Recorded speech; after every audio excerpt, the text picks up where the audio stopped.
میرے نبی پاک صلی اللہ تعالی علیہ وسلم ارشاد فرماتے ہیں، اور حدیث پاک سنن ابو داؤد شریف میں اور نسائی دونوں میں موجود ہے، اور حدیث کے راوی کون ہے؟ حضرت عمر فاروق رضی اللہ تعالیٰ عنہ۔ جناب عمر فرماتے ہیں کہ نبی کریم صلی اللہ تعالی علیہ وسلم فرماتے ہیں کہ اللہ تبارک و تعالیٰ کے کچھ ایسے بندے بھی ہیں کہ جو نہ نبی ہیں نہ شہید ہیں، پر قیامت کے دن نبی اور شہید ان کے مقام پر رشک کریں گے۔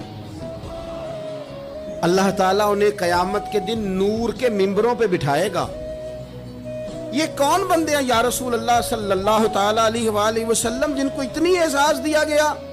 تو حضور فرمانے لگے یہ وہ بندے ہیں کہ کوئی دنیاوی لین دین نہیں، کوئی دنیاوی رشتہ داری نہیں، لیکن یہ ایک دوسرے سے پیار کرتے تھے، اللہ کی رضا کے لیے کرتے تھے۔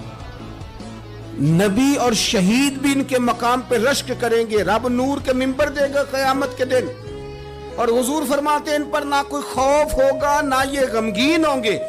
اور یہ بات ساری بیان کر کے پھر حضور نے قرآن پاک کی یہ آیت پڑھی، الا ان اولیاء اللہ لا خوف علیہم ولا هم یحزنون، خبردار ہو جاؤ، بے شک جو اللہ کے دوست ہیں نہ ان پر کوئی خوف ہوگا نہ وہ غمگین ہوں گے۔ لیکن پیچھے حضور ان کی صفت کیا بیان کر رہے ہیں کہ وہ للہیت والے، وہ خلوص والے، ان کے پیش نظر کیا ہے؟